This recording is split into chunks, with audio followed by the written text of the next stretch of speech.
and welcome to another episode of the Comic Man Show, to the Suicide Squad Hype Show.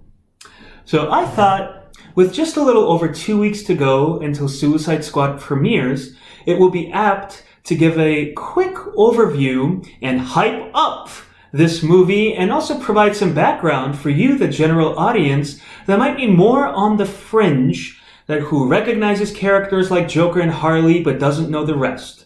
So it is my hope that with this episode, I can provide you with enough background so that you enter the movie screens a little bit more well-informed than before you watched this episode. So let's start with a quick overview. Suicide Squad, also known as Task Force X, is a team of supervillains that is assembled by government agent Amanda Waller, a cold, calculating, ruthless Amanda Waller, with the purpose of carrying out Black Ops missions. Now, what appeals to Amanda about a team of supervillains is that they are all expendable and can provide plausible deniability. So the man who is going to be bringing to life these host of colorful and interesting villains is our badass director, David Ayer. And last week, we were greeted with a wealth of information from the set visit reports to Suicide Squad.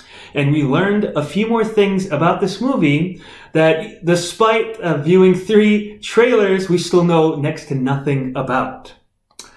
So it became apparent from the set reports that this is very much David Ayer's movie. It is his influence, it is his writing, it is his style. And it goes well in line with what WB has been saying, that they are a filmmaker-driven studio. So we learned a few things from these set reports. First, we learned that this takes place after the events of Batman vs. Superman. So spoiler alert, Superman is dead at this point. And that it's not necessarily a linear movie, that is going to feature a lot of flashbacks. And we know about some of these flashbacks. They are going to feature Joker and Harley Quinn.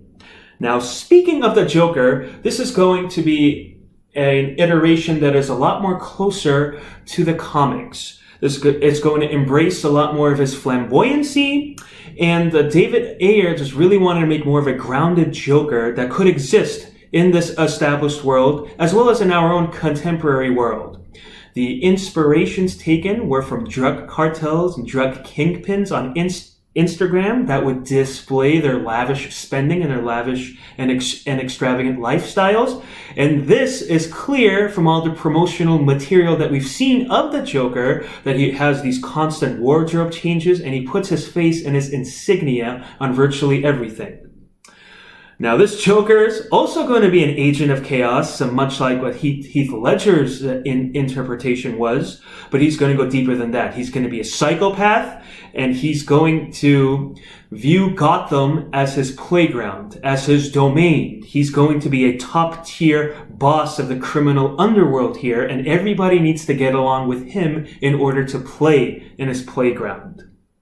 Next, we have his right-hand woman, Harley Quinn, Dr. Harleen Quinzel. Now, Harley was a psychologist at the infamous Arkham Asylum, and she had a little bit of an obsession with the Joker, and she really wanted to treat him.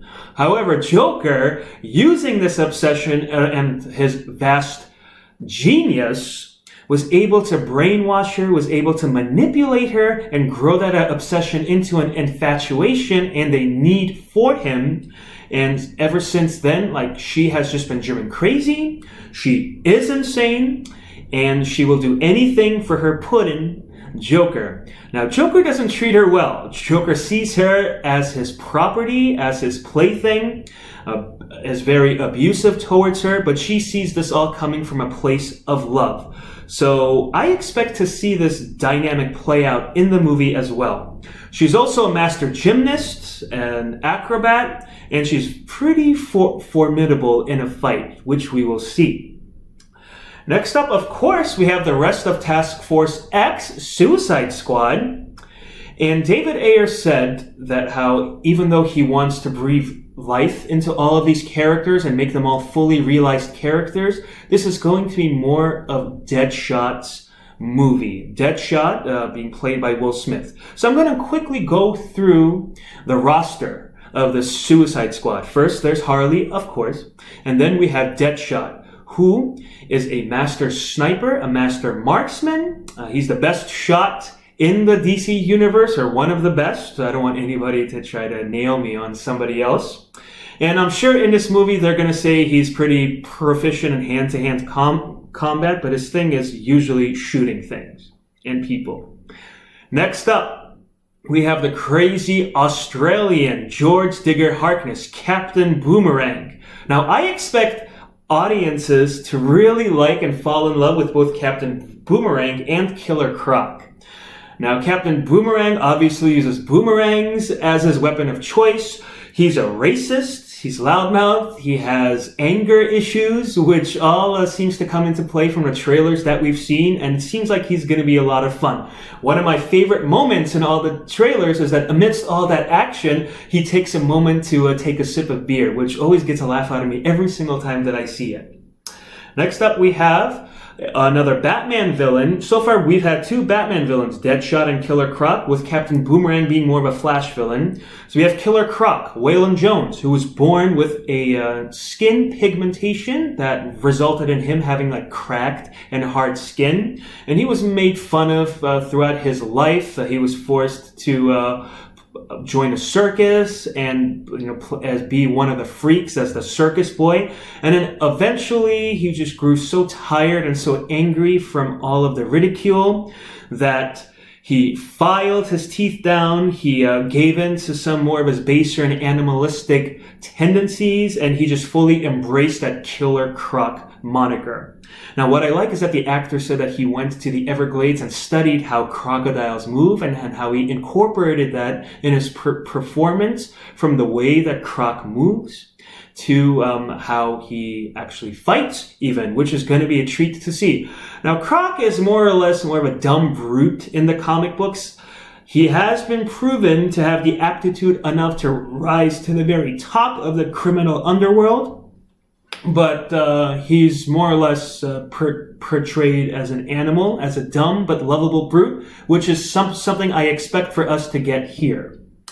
Next up, we have El Diablo, who is trying to reform himself and redeem himself. He used to belong in a gang. He has fire powers, but he's going to be more of a sympathetic figure here because he's, out of all of these people, Deadshot excluded, he really doesn't want to embrace his villainy.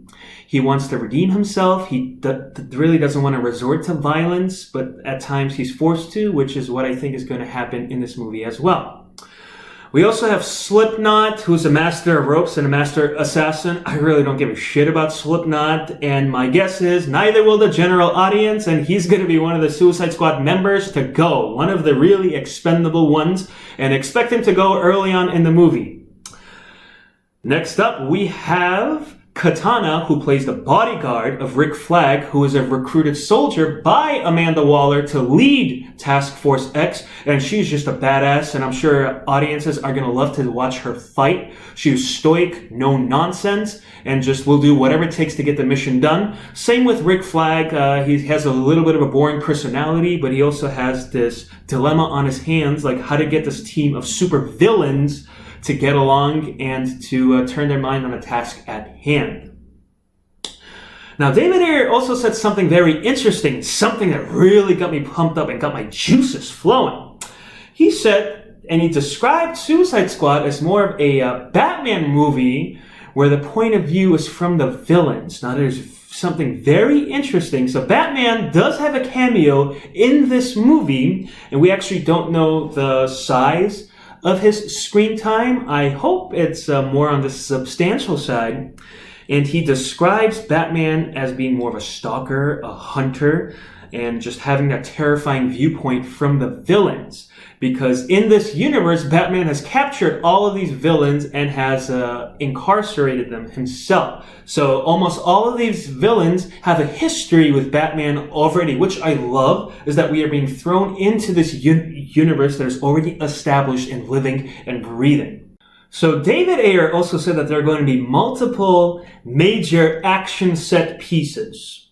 And I also learned that the second unit director, the director that coordinates and films and puts together and assembles these action set pieces, is none other than Guy Norris. And who is Guy Norris? Oh, nobody, just the stunt coordinator of a little-known movie called Mad Max Fury Road, one of the greatest action movies of our generation. So now the bar is set very high, and my expectations have increased substantially for what to expect for these action set pieces. In closing, I want to just talk about some of my expectations and wishes for this movie. I really wish that they have a Joker and Batman confrontation, a sort of face-to-face, and I hope that they don't save that for the solo Batman movie. I also wish that there's a flashback scene of Joker killing Jason Todd, the second Robin, which will in turn lead to a very angry Batman breaking the teeth of the Joker, because we see the Joker featuring and wearing these silver grills, which presumably Batman has knocked out his real teeth, and that's why he needs to wear them. I'm also expecting a lot more fun and humor with this movie and with these team dynamics. I can't wait to see how these team dynamics play out and which couples work best together. I also want to see some flashback scenes of Batman capturing some of these villains, since most of these are his villains from his rogues gallery. And at the end, I'm expecting, with the addition of Guy Norris, great action and a satisfying villain, a threat big enough that is going to force Amanda Waller to assemble these team of super villains. So that wraps up the Suicide Squad hype trailer. I hope you're more well informed now and more hyped up for this movie. I sure as shit am. And until next time, this is Comic Man signing off.